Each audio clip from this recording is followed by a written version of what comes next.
A cana-de-açúcar é uma das principais culturas da economia brasileira. Além de produzir etanol, biometano e gerar energia elétrica com bagaço, a cana mantém o Brasil na posição de maior produtor e exportador de açúcar. Essa vocação iniciou no século XVI com a introdução do seu cultivo no Brasil pelos portugueses. A cana-de-açúcar deixou os jardins da Península Ibérica e da Ilha da Madeira para os campos ensolarados do Brasil tropical.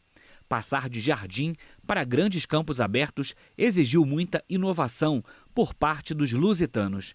Desde os primeiros plantios litorâneos em São Vicente, em São Paulo, e em Olinda, em Pernambuco, no século XVI, a cana-de-açúcar não cessou de expandir-se. Entre as principais mudanças recentes do setor, destacam-se a mecanização da colheita, as fusões e incorporações, a modernização da indústria açucareira, os programas de financiamento de entre-safra e o estímulo à criação de cooperativas de produtores, entre outros. Aos poucos, o estado de São Paulo assumiu a liderança da produção canavieira. Grandes unidades foram instaladas nas regiões de Piracicaba e Ribeirão Preto a partir da segunda metade do século XX. Para falar sobre a evolução da produção e dos produtos gerados pela cana-de-açúcar, o pesquisador Evaristo de Miranda conversa com o empresário Maurílio Biagi Filho. Conhecido por sua atuação no setor sucroenergético por décadas, ele foi um dos grandes incentivadores do programa Proálcool. Em 1981, foi eleito o empresário do ano pela Fiesp. Em 1994, a Fiesp concedeu-lhe o prêmio Top do Agrobusiness. Em 2003, a Brazilian American Chamber of Commerce outorgou ao empresário o prêmio de personalidade do ano entregue em Nova York. Biagi é membro do Conselho Superior do Agronegócio, o COSAG, da Fiesp, entre outros. Olá, bem-vindos ao Brasil Verde, um programa dedicado à sustentabilidade da agropecuária brasileira. E se existe uma atividade na agricultura que é sustentável, é justamente o plantio da cana-de-açúcar. E hoje nós temos a alegria de receber aqui no nosso programa o Maurílio Biagi, cuja vida está vinculada à história da cana. Hoje ele navega aí em outros patamares, com outras aventuras, mas tem muito a ensinar e a contar. Estamos aqui com ele, agradeço muito sua presença. Bem-vindo ao Brasil Verde, Maurílio. Evaristo, prazer enorme estar aqui no Brasil Verde, prazer enorme estar aqui com você, prazer enorme estar com a pessoa que pela primeira vez me ensinou que a cana capta CO2. Foi assim que eu soube, eu não vi nessa descrição inicial, essa talvez seja a coisa mais importante da cana, né? O quanto ela tira de gás carbônico da atmosfera, né? E isso, acho que tem uns 40 anos, é até ruim falar isso, mas tem uns 40 anos, uma vez me falaram isso, eu não sabia, você imagina, eu falei, mas quem falou isso? Aí foram procurar, Moacir Castro, teu amigo, na época, me mostrou um livro seu, já naquela época, mostrando o quanto por hectare a cana captava de CO2. Então, para mim, falar com você é um prazer enorme. O prazer é nosso, Maurílio, bondade sua. Maurílio, antes da gente entrar assim no assunto mesmo da cana-de-açúcar e na evolução toda desse setor e da sua história, você podia contar um pouco para nós, não é? A sua vida nesse ambiente aí. Você nasceu em cidade, nasceu em fazenda, como é que você foi se envolvendo? Quer dizer, a família Biagi são imigrantes italianos, não é, que vieram para o Brasil.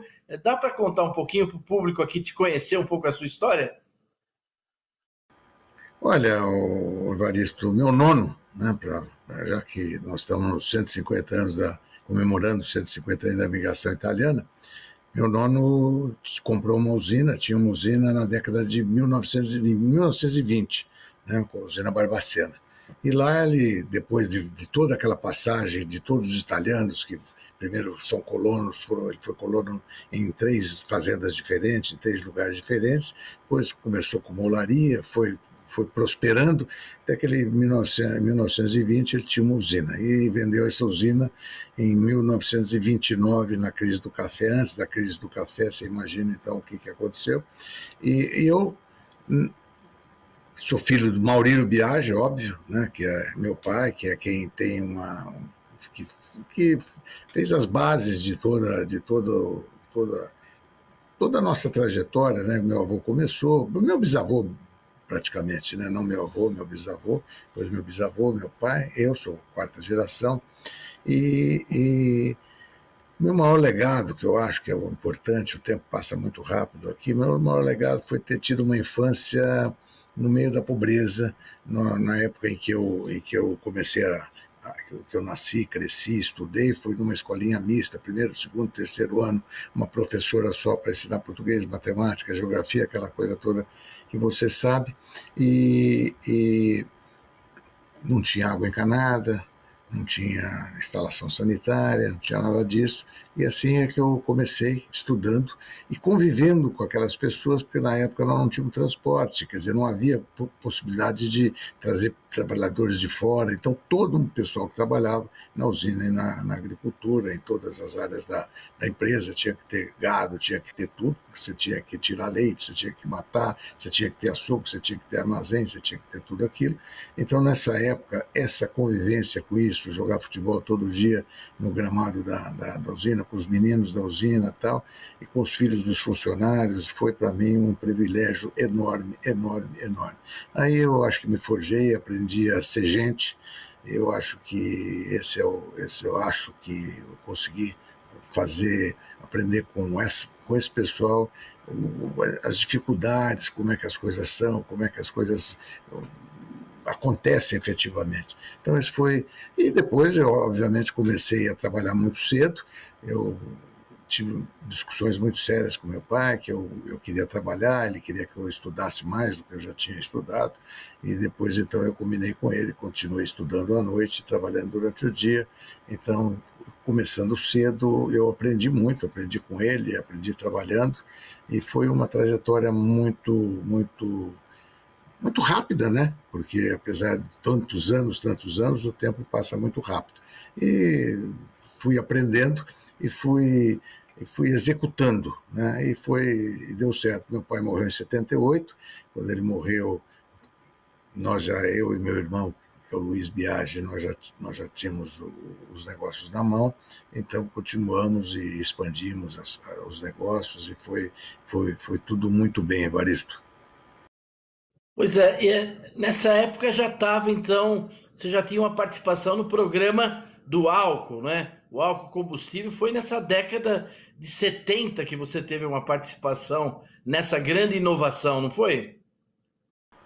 Eu comecei trabalhando nos anos 60, e quando foi em 1973, por aí mais ou menos, o Dr. Lamartine Navarro, que trabalhava na área de petróleo à época, né, ele procurou um grupo de empresários, né? Ele era muito amigo, tinha estudado junto, tinha sido contemporâneo do Cício Junqueira Franco. O Cício era sócio da Vale do Rosário, e então, através do Cício, através das amizades do Lamartine, ele foi encontrando as famílias Biagi, Junqueira, Ometo, Dedini, todas essas famílias, e ele foi mostrando um trabalho que ele tinha feito, que era fotossíntese como fonte energética, e depois de analisar isso, meu pai particularmente, ele ficou 2 anos, 1 ano e pouco, decidindo se ele ia entrar nisso, se não ia entrar, até que eu fiz uma pergunta para ele muito interessante, falei, meu pai, mas peraí, qual é a sua dúvida? Isso aí é bom para o Brasil ou não? Ele falou, não, é ótimo, para o Brasil isso é um espetáculo, então o senhor não tem que ter dúvida, o senhor tem que entrar. E foi aí que ele aderiu. Foi interessante essa conversa que eu tive com ele. E aí foram levar isso ao presidente Geisel, à época. O presidente Geisel entendia muito de energia, né? Era uma pessoa muito preparada. Ele analisou ele gostou muito da ideia, e logo em seguida, estou contando de uma forma simplística, né? Logo em seguida, ele aprovou um programa, que é o Programa Nacional do Álcool, ProAlcool, né? À época, foi em 75, que foi aprovado o programa, né? Foi promulgado o programa, e de todos os programas dos governos brasileiros, né, esse programa é um programa que foi um sucesso total, e é até hoje, né, Varisto, o maior programa de energia renovável do mundo, ainda é o maior energia renovável, até porque esse é um assunto tem uma certa complexidade, não o Programa Nacional do Álcool. O álcool nada mais é do que uma cachaça de smoking, né? Não tem muito segredo, já se produzia na época. Nós já tínhamos destilaria há muitos anos quando foi feito para o álcool, apenas então começaram. O pessoal de fora do setor, o grande mérito do Proálcool foi trazer de players, né? Principalmente o pessoal da área de pecuária, nós começamos a mostrar quanto que ele ganhava por hectare com gado, quanto que ele ganharia com cana. Isso foi um trabalho muito interessante que foi feito por um grupo de brasileiros extraordinários, que foi de cidade por cidade, fazer reuniões nos cinemas e mostrar para os agricultores da época, pecuaristas da época, como é que isso poderia ser, o que seria isso e tal.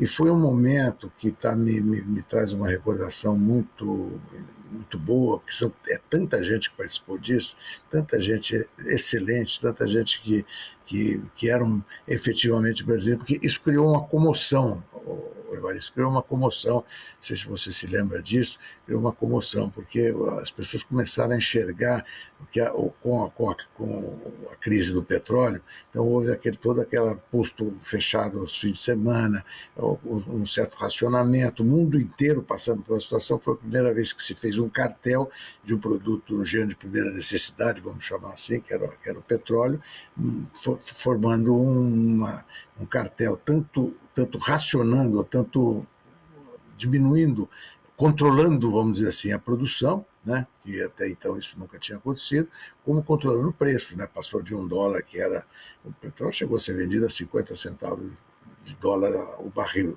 Pois na época que aconteceu tudo isso, ele já estava $2, me parece, e ele foi para 10, né, em seguida, depois do que está hoje, basicamente, né?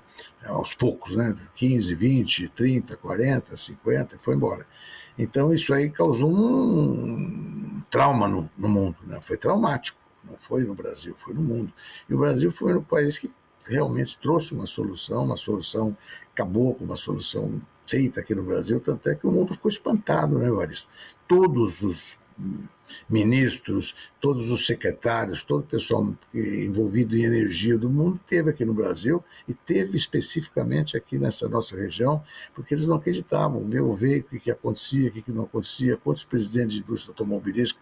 Eu até tenho um caso como do Silvano Valentino, que era presidente da Fiat à época. Ele veio aqui, era desconfiado, olhando, querendo saber o que era o álcool, como é que ia ser isso, como é que não era. E nós acabamos, assim, nós tivemos uma empatia grande, levei para almoçar em casa, começamos a conversar, etc. Quando ele sentiu confiança, ele me confidenciou que a Fiat ia lançar os primeiros 147 Fiat 147 a etanol, né? Fechei na minha casa sozinho, fechei um negócio com ele de 50 Fiats naquela época.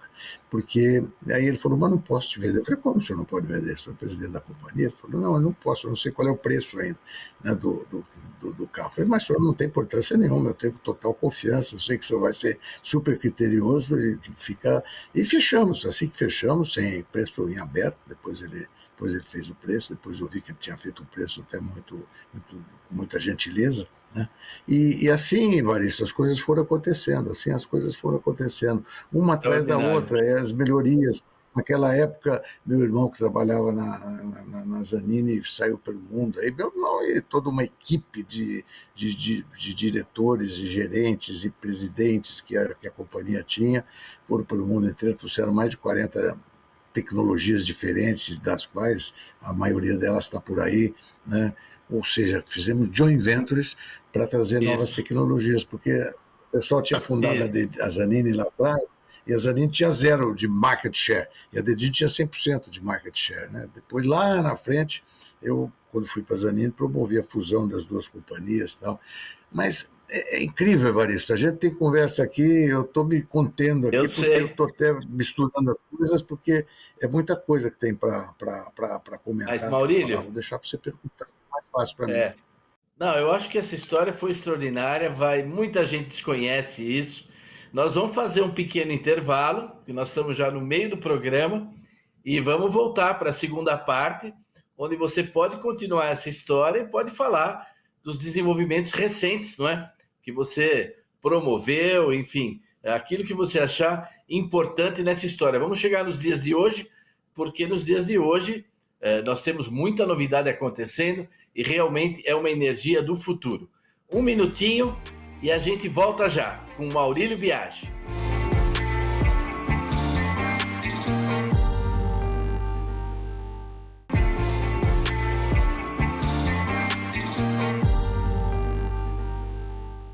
Olá, estamos de volta com o Brasil Verde conversando com Maurílio Biagi. Ele contou na primeira parte do programa toda a aventura dele com a cana-de-açúcar, a expansão, não é, do programa do álcool combustível, do etanol, o quanto eles incorporaram de inovação, de tecnologia, as parcerias, empresas que se juntaram, que cresceram, toda essa expansão da cana na área da pecuária, porque a área que havia na época não bastava, tinha que produzir muito mais cana, né? E hoje nós temos aí no Brasil uma superfície significativa de cana-de-açúcar, praticamente 1% do nosso território, quase 1% do nosso território cultivado com cana, cada vez mais tecnológica, cada vez mais eficiente, porque agora a cana, não é, Maurílio? Você participou disso também, além de produzir etanol e produzir açúcar, produz energia, faz cogeração e até outros produtos. Você pode falar um pouco desses tempos mais recentes da cana, da sua participação nisso? O que você acha de significativo nisso tudo? Evaristo, a cana é uma planta excepcional, você conhece muito melhor que eu, mas o etanol é uma energia do passado, né? É uma energia do presente e, sem dúvida nenhuma, uma energia do futuro. Né? E você pediu para falar um pouco de futuro, né? Falar de futuro é mais difícil, né? Falar de passado é muito mais fácil, né? Mas hoje nós estamos já numa posição que é uma questão agora de produção, né? Nós faz muito tempo que estamos aí patinando nessas 600 e poucos milhões de toneladas de cana, né? E agora com essa demanda, existe toda uma hipocrisia nessas questões todas de combustível renovável, essa coisa toda, porque essa é uma questão no mundo, é uma questão econômica. Né? Combustível está aí, não é o etanol, é um conjunto de soluções, né? Desde solar, eólica e por aí vai, né? Que é uma questão de econômica, preço. Né? Por que é que só 30%, hoje já chegou a 30%, era menos de 30% das pessoas que têm carro flex usam gasolina? Por falta de conhecimento, por falta de terem sido comunicados, de comunicação do setor, etc. Porque se todo mundo hoje usasse etanol em vez de gasolina, já haveria uma mudança grande nessa coisa. Então, a coisa está aí, está facinho, né? Está facinho. É mostrar o que é importante isso. Agora, você tem uma limitação que não tem nada que concorra com o petróleo. Tanto é que desde que nós começamos essa conversa toda, a conversa que eu já estou terminando meus dias aqui e a conversa continua mais ou menos a mesma, né? Nós já teríamos feito um progresso muito maior do que o que nós fizemos, porque quando a gasolina, o álcool só serve quando ele é mais barato que a gasolina, né? Quando ele tem um valor, e não é mais o valor de 70%, não é essa mais a equivalência já é muito, já subiu a régua, né? E a régua continua lá nos 70% ainda, né? E tem alguns fatos que eu poderia contar aqui para você, que você vai ficar estarrecido, mas não sei se é o caso. Pode contar, sim. Nós queremos ficar estarrecidos e surpreendidos. Não, por exemplo, é uma coisa que é incrível isso. É uma pergunta que eu faço para você, eu sou entrevistado, mas posso perguntar também. Em 1989, nós tínhamos 98,7% da produção de carros eram motores a álcool. Naquela época não havia etanol, tinha álcool. E de repente, os principais executivos, os diretores das duas empresas, das duas entidades mais fortes do setor, foram convidados para ir lá na Petrobras. A Petrobras expôs para eles que estavam com problema de craqueamento e tal, e que, ou seja, o que é craqueamento? É quando você faz de diesel, quando você faz de gasolina, no processamento do petróleo, além de todos os outros subprodutos, né? E eles disseram que não podiam mudar, nós mostramos para eles que podia mudar, porque nós éramos sócios da Foster Wheeler, a Foster Wheeler era a nossa sócia, e nós tínhamos tínhamos feito do Duque de Caxias e Paulínia a chave na mão, então nós sabíamos e perguntamos, e eles disseram que podia, nós fomos ao governo, mostramos que podia, e teve que ir, mudou o craqueamento. Antes disso acontecer, o DNC, ao distribuir, porque a gente produzia em 12 meses, né, para vender, produzia em 6 meses para vender em 12 meses. Aí o DNC fez uma distribuição de etanol que era metade do que se usava, então faltou etanol em 1989. Isso aí quebrou a espinha dorsal do programa, voltou tudo para trás, de 98,987% que se produzia de carro de motores a álcool, isso foi caindo até zero em pouquíssimos anos, que houve então aquele excedente enorme de álcool, né, que nós tivemos uma crise muito, muito grande no setor. E nós tínhamos só aqui na região de Ribeirão Preto 300 milhões de litros de etanol nos tanques das usinas, algum álcool já faturado e já pago pelas distribuidoras e que não foram usados. A única pessoa que denunciou isso e saiu na primeira página da Folha e no primeiro caderno e tal, é esse aqui que está falando com você agora. Foi muito interessante isso, porque na verdade até hoje, até os próprios produtores acham que houve realmente uma falta. Faltou realmente para o consumidor, mas tinha realmente nos estoques das usinas, todas tinham, e, por exemplo, nós naquela época foi um ano que a gente até começou a safra antes. Mas o que é assustador é que o produtor não tinha percebido ainda que se continuasse com aquela proporção, a produção não ia ser suficiente. Né? Não ia ser suficiente. Então, hoje, a gente precisa ter isso muito em mente. O passado só serve para mostrar caminhos para o futuro, né? Então, é muito importante que esses fatos sejam conhecidos para que possam nortear o nosso caminho. E hoje, como eu vinha falando para você, a economia circular, as usinas estão todas hoje com a produção de gás, etc. Quem não estiver ainda produzindo gás nas usinas tem que começar imediatamente, tem que fechar o circuito, né? E isso já está acontecendo. Você falou de energia e tal. Em 1990 e pouco, nós fizemos o primeiro trade de energia, vendemos energia produzida aqui em Ribeirão Preto para uma empresa aí em São Paulo, levado alugando as linhas da CPFL, as linhas da outra empresa lá em São Paulo, que eu nem lembro qual era agora mais, que era distribuidora e tal. Eletropaulo. Então, não era Eletropaulo, era antes da Eletropaulo. E aí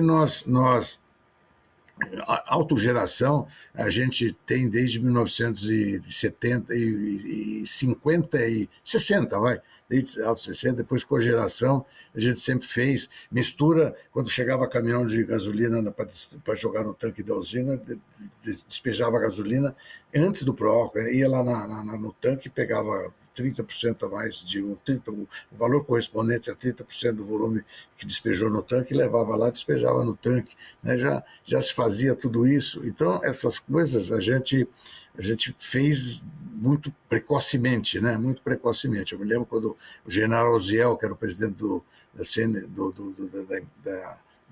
DNC, foi lá na Santa Elisa fazer uma visita, eu levei ele, eu mostrei uma bomba clandestina de etanol para ele, ele virou para mim e falou, pô, se todo mundo fizesse isso, ia mais rápido, né? Então, onde nós chegamos hoje, quando você começou no Embrapa, quando eu comecei a trabalhar, não tinha uma variedade de cana brasileira ou nacional, hoje não tem uma estrangeira, né? Então, você pega onde o consumo de vapor, enfim, o progresso tecnológico que nós fizemos nesse período, ele é gigantesco, né? É uma coisa só quem viu, porque quem entra hoje está vendo e não tem essa referência, mas eu posso afiançar que o que eu vejo hoje é realmente todo mundo evoluiu, novas gerações tocando os negócios e o milho, a entrada do milho agora é importantíssima, né? As outras fontes que a gente pode ter de produção. Então, o Brasil, Evaristo, você que fez os melhores e os maiores trabalhos na Embrapa, né? Mostrando isso, né? Quer dizer, o conjunto da obra no Brasil não era para gente, era para a gente ser muito mais protagonista do que nós somos, né? E eu não vejo um protagonismo, eu não vejo. E para encerrar, nosso tempo deve estar terminando, agora nós temos uma oportunidade extraordinária, que é todos esses programas, e nem para nominar isso aqui, toma o resto que nós temos andando e temos funcionando, e mérito das pessoas que estão hoje gerindo o setor, estão fazendo um trabalho maravilhoso. E nós temos uma oportunidade hoje fantástica de efetivamente elevar esse nosso patamar para aquele um milhão de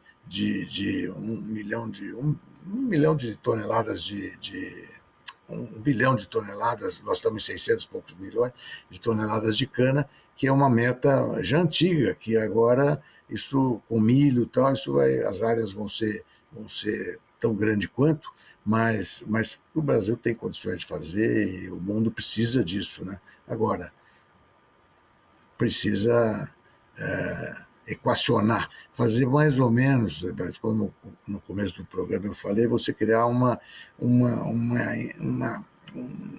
orgulho nacional. Você precisa agora pacificar o país, você precisa falar uma linguagem só, convergir governo, iniciativa privada, todo mundo para um caminho único. É o momento do governo federal fazer como foi feito lá atrás, né, e trazer realmente uma segurança e uma confiança para que a gente possa realmente, não a gente, eu estou me incluindo à toa, você está entendendo? Mas que as pessoas que estão no comando hoje possam realmente realizar e concluir esse trabalho maravilhoso que foi começado lá atrás por um grupo de pioneiros e que fizeram esse é o único país do mundo que tem essa condição que o Brasil tem, é a esperança que eu tenho de ver realizado o Brasil poder entregar, já entregou, o que está aí já é uma maravilha, mas realmente a gente pode dobrar isso que está aí com muita segurança. Maurílio, eu queria agradecer muito a sua participação. Acho que essa sua colocação final foi excelente, não é? Nós precisamos nos unir, precisamos de uma pacificação, né? De paz na terra pelos homens de boa vontade, né? Pelos homens de boa vontade, né? E com esses grandes objetivos, né? Isso é interesse nacional, não é partidário, não é nada nem de governo, é o interesse do Não, nada país, disso, nada né? disso. Enorme, né? Olha, muito obrigado por sua participação. Eu agradeço também a audiência de todos que nos acompanharam aqui e quero convidar vocês a estarem conosco de novo na semana que vem, aqui para mais um Brasil Verde. Até lá!